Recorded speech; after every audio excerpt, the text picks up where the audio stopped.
Olá, começa essa apresentação falando um pouquinho sobre a história do judô. Isso no canto direito é o professor Jigoro Kano. Ele criou o judô em 1882, tinha o objetivo de trazer benefícios físicos e mentais aos praticantes.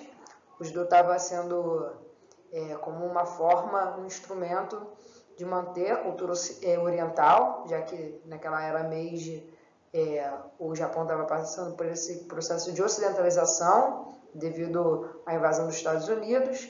Então ele é como se fosse o Paulo Freire do Japão. Ele quis criar uma metodologia de ensino que fosse eficiente, que agregasse não só benefícios físicos, mas também mentais e filosóficos.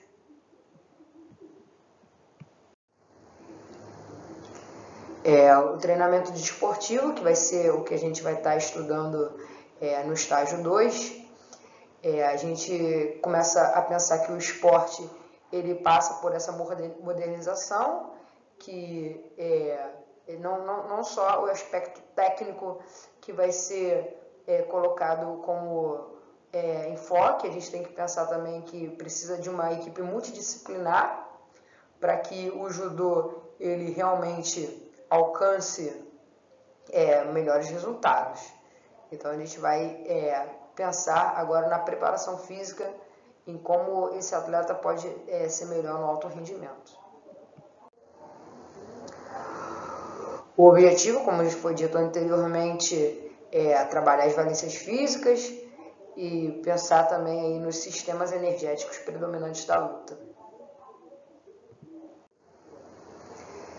Como a gente vai falar muito sobre uma aula coletiva, eu tracei um estudo a partir do treinamento no que diz respeito ao sistema oxidativo, né, que é o aeróbico. E a gente entende essa capacidade que está relacionada à resistência aí do indivíduo a manter, a sustentar longo esforço físico, né, por um longo período de tempo, ou seja, um volume maior e não tanto com uma intensidade.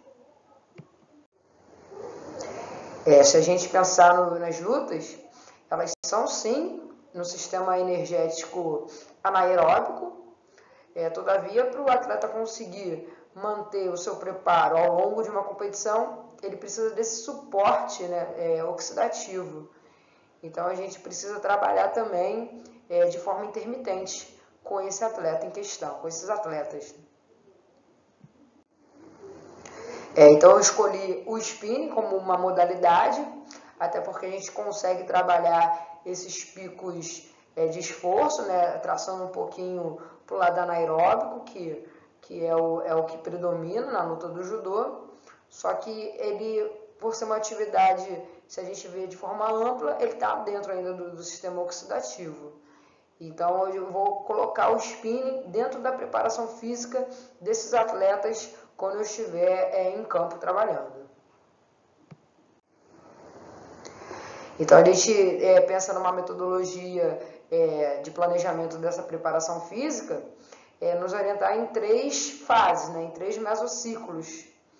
E o primeiro seria o de preparação, né, que a gente pensaria nessa elaboração orgânica e funcional do atleta, pensando em manter essa força máxima, né? Então a gente vai colocar peso sim, só que mantendo uma frequência cardíaca, né?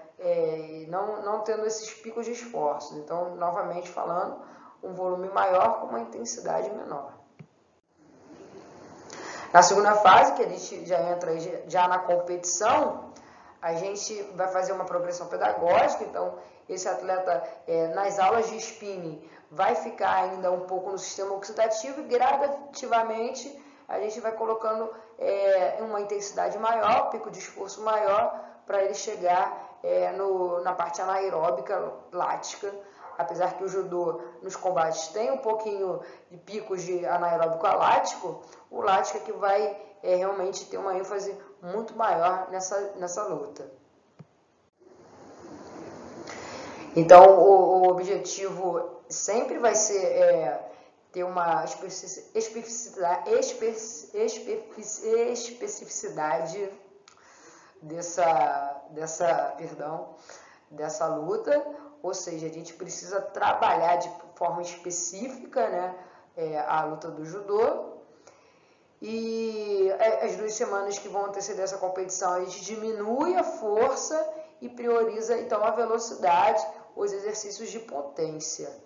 Então a gente vai entrar aí na fase de race day, né, que seria a prova contra relógio nas aulas de spinning. E sempre simulando competições e também diminuindo aí o período de repouso para que a intensidade por fim seja maior.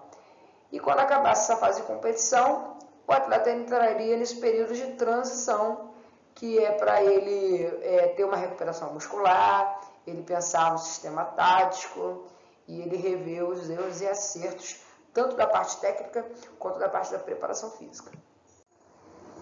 Aqui está um gráfico, né, que eu mostro um pouquinho da intensidade, da frequência cardíaca de cada fase, né? Então a primeira, que seria o período de preparação, que é resistência de força, né? Que o atleta ele faria provas de resistência nas aulas de spinning.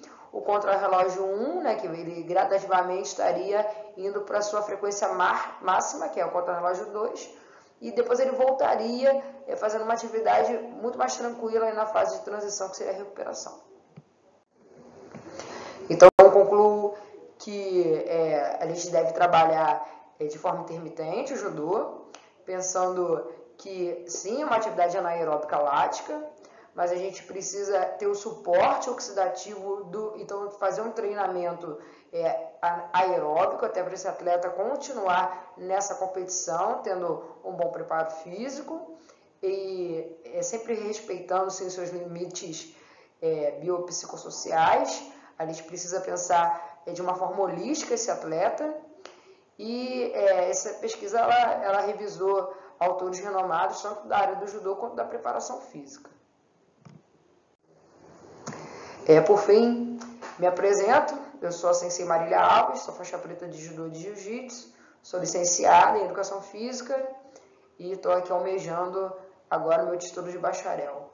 Obrigada aí pela presença de todos, pela atenção, espero que tenham gostado e que esse estudo possa colaborar com a sabedoria dos demais, assim como está contemplando a minha.